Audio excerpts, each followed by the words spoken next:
overall, even though there is some stuff to work on for the 49ers, they look like a team once again heading to an NFC Championship berth if they continue to improve and fix everything. But let's get into all that. But first, let's roll that intro.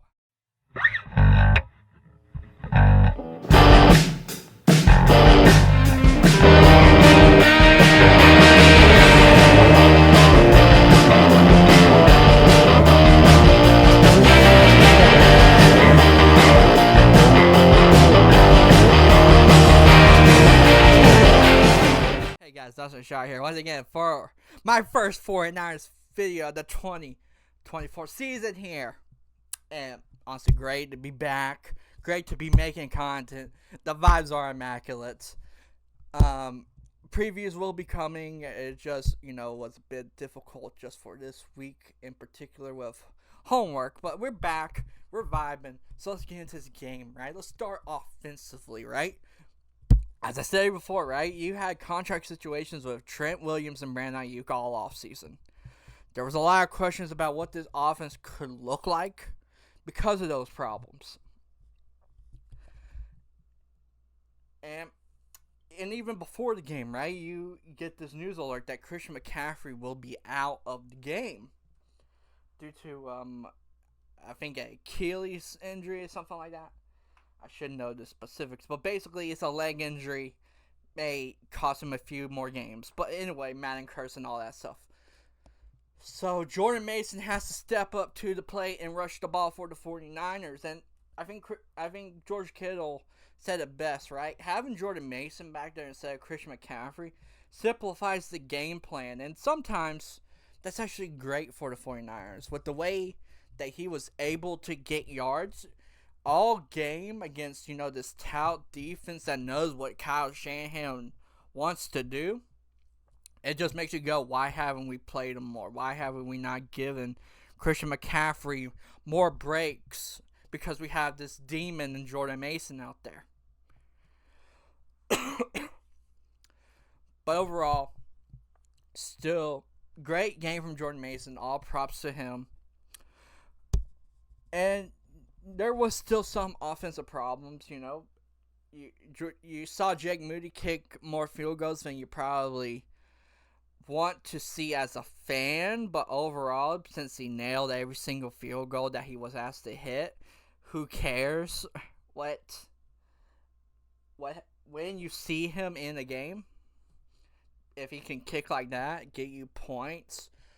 But, as the season goes on and you get tougher competition, you're going to have to turn some of these field goal attempts into touchdowns.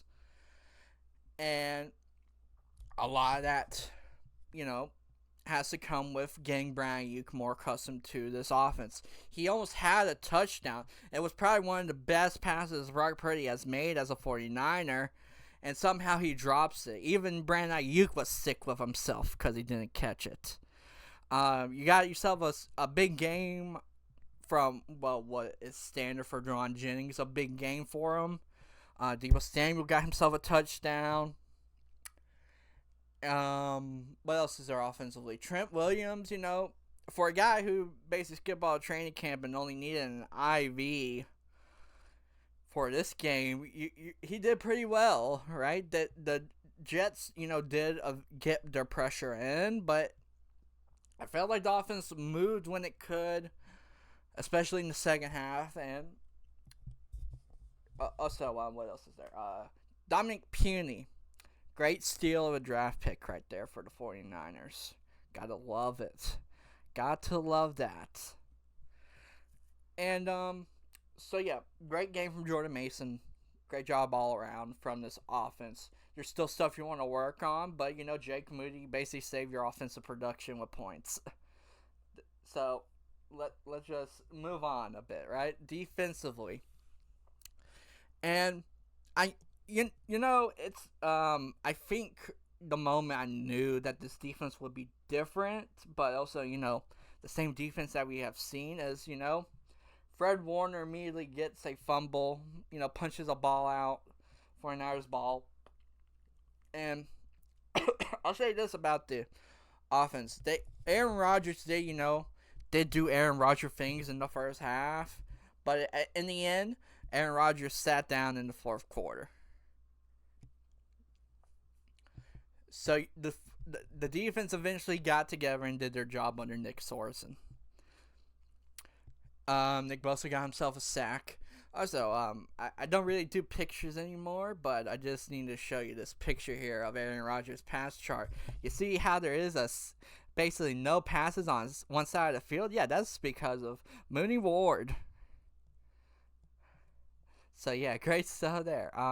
Anyway, let's talk more about those cornerbacks, right? Diamador Lenore is becoming a dog. Gotta love that. And I'm very interested to see how this defense plays, right? Fellow content creator, Andrew Pasquini of Sprint Right Option, if you know him, right? He said that, there was not a standout, but the defense itself was a standout. And I think that's the perfect way to describe this defensive performance. Everyone on this defense worked together to make sure that the Jets stayed the Jets offensively, even though Aaron Rodgers came back. And, Nathaniel Hackett was comfortable calling plays, even though he's a fraud. But anyway, as a defense did their job. They all deserve game balls for that performance, I think. And let's see how they continue on throughout the season. So, that's my recap of this game, right? Your defense does its job. Your offense is a work in progress. If they continue to, fix everything that's needed, very much a winning season again.